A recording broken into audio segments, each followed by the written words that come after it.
आखिर पानी के साथ साथ बिजली, खाने पीने की चीजें भी तो उतनी ही जरूरी हैं। उसके लिए अभी तक ग्लोबल लीडर रास्ता नहीं निकाल पाए। पानी की नजर से इस युद्ध को देखेंगे तो आपको ग्लोबल लीडर की चुप्पी और क्रूरता साथ साथ नजर आने लगेगी। कोई मुझे बता दे कि बम धमाके के बाद मोहल्ले का मोहल्ला, इमारत की इमारत जब मलबे में बदल चुकी है तो पानी की सप्लाई का सिस्टम कितना बचा होगा। बारूद और अन्य विस्फोटकों से पानी का पाइप या पानी का सोर्स कैसे बचा रह गया होगा। क्या बम पानी की टंकियों और पाइप पर नहीं गिरता होगा। यूनिसेफ ने कहा है कि 750 से अधिक बिल्डिंग मलबे में बदल चुकी है। 4500 से अधिक फ्लैट पूरी तरह से तबाह हो गए हैं या ऐसे तबाह हुए हैं कि उनकी दोबारा मुरम्मत नहीं की जा सकती। टाइम्स ऑफ गजा एक नागरिक अखबार है, इसने कहा है कि 10,500 से अधिक फ्लैट तबाह हो गए हैं। इतने ही घरों को आंशिक रूप से नुकसान पहुंचा है। 3000 से अधिक इमारतों पर बम गिरा है। तो आप बताइए कि मलबों के इस ढेर में पानी की सप्लाई का कौन सा तंत्र बचा होगा जिसे इजराइल ने चालू कर दिया है। सब कुछ तबाह कर ऐलान कर दो कि हमने गजा के लिए हवा और पानी छोड़ दिया है। टाइम्स ऑफ इजराइल ने छापा है कि गजा में नल सूखने लगे हैं। जब थोड़ा सा पानी आता है तब भी सिर्फ आधे घंटे के लिए आता है और उसमें सीवर और समुद्री पानी इतना ज्यादा मिला होता है कि पीने लायक नहीं होता। हाल ही में इजराइल के प्रधानमंत्री नेतन्याहू को डिहाइड्रेशन हो गया। ठीक होने के बाद उन्होंने अपनी जनता से कहा कि पानी पीते रहिए। क्या वो ऐसा ही आग्रह फलस्तीन के लोगों से कर सकते हैं जिन्हें पानी की जगह गंदा पानी मिल रहा है। यूनिसेफ ने भी कहा कि बच्चे भी गंदा पानी पी रहे हैं। पानी से फैलने वाली बीमारियों के बढ़ने की आशंका है।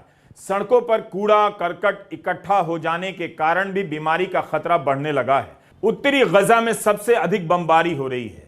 वहां नल से पानी दिया जाता है मगर उस नल से भी कीचड़ सना पानी आ रहा है। रॉयटर्स ने खबर दी है कि गजा के लोग समंदर का खारा पानी पीने लगे हैं। कुछ लोग समंदर के किनारे कुआं खोद रहे हैं तो कुछ उस टैप वाटर के भरोसे हैं जिससे अब सीवेज का गंदा पानी मिला हुआ आ रहा है। इस खबर को पढ़ते ही मुझे 6 साल पुराना यह वीडियो याद आ गया जो बीजेपी के यूट्यूब चैनल पर मौजूद है। भारत के प्रधानमंत्री नरेंद्र मोदी और इजराइल के प्रधानमंत्री नेतन्याहू यहां पानी का जाम टकरा रहे हैं।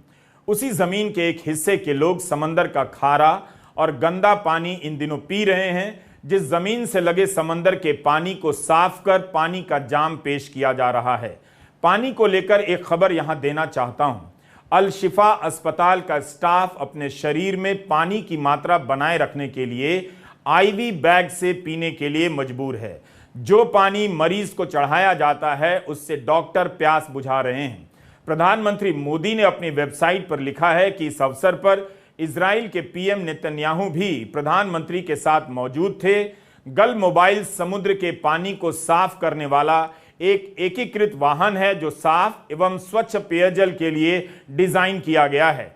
इजराइल ने पानी साफ करने की तकनीक तो बना ली मगर किसी को प्यासा नहीं मारना चाहिए यह इंसानियत नहीं सीखा। इस बीच खबर आती है कि मैकडॉनल्ड इजराइल की सेना को मुफ्त में बर्गर देगा। किसी ने सोचा ही नहीं कि दुनिया की चौथी शक्तिशाली सेना के जवान क्या बर्गर लेकर युद्ध भूमि में जा रहे हैं। वैसे इजरायली लोग अपनी सेना के लिए अच्छी अच्छी चीजें भी पकाकर भेज रहे हैं। एक तरफ गजा के लोग रोटी के लिए तरस रहे हैं, दूसरी तरफ इजराइल की सेना को बर्गर और कुकीज बांटा जा रहा है। यह तस्वीरें विश्व स्वास्थ्य संगठन की हैं। दुबई के उनके वेयरहाउस से मेडिकल सप्लाई की खेप लेकर यह विमान इजिप्ट के एयरपोर्ट पर उतर गया है। जैसे ही इजिप्ट की तरफ से रफा की सीमा खोली जाएगी, मेडिकल की यह सप्लाई गजा के अस्पतालों में पहुंचा दी जाएगी। WHO ने कहा है कि अगर इन सप्लाई के पहुंचने में 1 घंटे की भी देरी होती है तो उसका मतलब है और अधिक संख्या में महिलाएं, बच्चे, बच्चियां और पुरुषों की जान चली जाएगी। अस्पताल से मात्र 20 किलोमीटर की दूरी पर यह सप्लाई मौजूद है और लोग इसके बिना मर जाएंगे। इससे बड़ी नाकामी हमारे सूट बूट वाले ग्लोबल लीडरों की क्या हो सकती है जो हजारों करोड़ रुपए के मंडप में फोटो खिंचाकर सुपर पावर बनते हैं। इन ट्रकों में इतनी दवाएं हैं कि 3 लाख से अधिक लोगों की जरूरतें पूरी हो सकती हैं। 1200 घायल मरीजों और 1500 से अधिक अन्य मरीजों का इलाज हो सकता है। ऐसे लोगों के लिए जिंदगी मात्र 20 किलोमीटर की दूरी पर खड़ी है। अफसोस, इजराइल ने इजिप्ट की रफा सीमा पर भी बम गिरा दिया है गजा वाले हिस्से में, ताकि राहत के सामान से भरे ट्रक आसानी से भीतर ना आ सकें। केवल 20 किलोमीटर की दूरी पर अस्पतालों के लिए जरूरी सामान से भरे ट्रक खड़े हैं। दुनिया भर के ग्लोबल लीडरों को आप पुकार कर देखिए, उनकी ताकत से क्या ये ट्रक 20 किलोमीटर का फासला तय कर पाएंगे? या फिर इन सबका एक ही काम है, एक जगह कहीं जमा हो जाओ और आपके रद्दी अखबारों में छपने के लिए फोटो खिंचवाओ कि हम ग्लोबल लीडर हैं।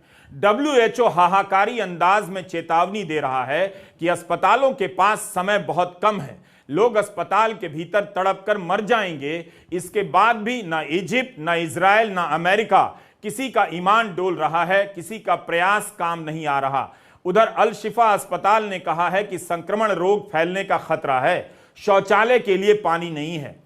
इजराइल गजा पर हजारों बम बरसाया जा रहा है, हजारों की संख्या में फलस्तीनी घायल हो रहे हैं, 2800 से ज्यादा फलस्तीनी मारे जा चुके हैं, हर दिन 275 फलस्तीनी मारे जा रहे हैं। इस तरह से किसी को मरता देख जो जिंदा बचा है वह खुद को भी मरा हुआ मान लेगा। कहा गया कि गजा के लोग उत्तर से दक्षिण में खान यूनुस की तरफ जाएं, मगर वहां भी बमबारी में 70 लोग मारे गए हैं। गजा की हेल्थ मिनिस्ट्री का आंकड़ा तो 724 बच्चों के मारे जाने का है। यूनिसेफ इसीलिए युद्ध विराम की बात कर रहा है क्योंकि गजा में 9 लाख से अधिक बच्चे हैं। केवल इनके मार दिए जाने की बात नहीं है, इतनी हिंसा इन बच्चों पर क्या मानसिक असर करेगी, दुनिया इससे अनजान नहीं रह सकती। गजा में घायल बच्चों के लिए एक नई शब्दावली गढ़ी गई है। गजा के डॉक्टर घस्सान अबू सित्ता ने ट्विटर पर WCNSF लिखा है, यानी wounded child no surviving family. परिवार में कोई नहीं बचा, घायल बच्चा अकेला तड़प रहा है। जब से बमबारी शुरू हुई है तब से हर 15 मिनट में एक बच्चा मार दिया जाता है। WHO ने एक तरफ इजरायली हमले के शिकार अस्पतालों का ब्यौरा दिया है, तो यह भी बताया है कि अश्कलान के बर्जिलियाई मेडिकल सेंटर में वर्षों से इजरायली और फलस्तीनी मरीजों का इलाज होता रहा है। उस अस्पताल पर भी हमला हुआ और यह हमला हमास के रॉकेट से हुआ है। यह वो अस्पताल था जहां गंभीर रूप से घायलों का रेफरल इलाज हुआ करता था। WHO को डर है कि अब कहीं इजराइल के अस्पतालों को निशाना न बनाया जाने लगे। बमबारी के कारण 3 अस्पतालों को बंद करना पड़ा, कई स्वास्थ्यकर्मी मारे गए हैं। ऐसे भी डॉक्टर हैं जिनके परिवार के लोग मारे गए हैं, मगर वे अस्पताल में दिन रात इलाज कर रहे हैं। गजा के अस्पतालों की हालत बहुत खराब है। अस्पताल के बाहर जमीन पर इमरजेंसी इलाज चल रहा है, ऐसी तस्वीरें भी आई हैं। इन बातों के डिटेल भी उसी तरह बताए जाने चाहिए जिस तरह आपका गोदी मीडिया बमों और बंदूकों की गिनती करने में लगा है। 20 से अधिक एम्बुलेंस भी बमबारी की शिकार हो गईं।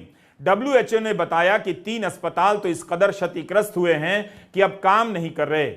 एक अस्पताल से मरीजों को हटाना भी पड़ा। अस्पताल में बिजली की सप्लाई तेजी से खत्म हो रही है। मरहम पट्टी के जरूरी सामान से लेकर जीवन रक्षक दवाओं की कमी है। ब्लड बैंक में खून की कमी है। रॉयटर्स ने खान यूनिस के नासिर अस्पताल के डॉक्टर मोहम्मद जकूत का बयान छापा है। वे बता रहे हैं कि हमारे पास किडनी के 220 मरीज हैं। आज रात हमारी आधी मशीनें काम करना बंद कर देंगी और हम इन सब के लिए डायलिसिस नहीं कर पाएंगे।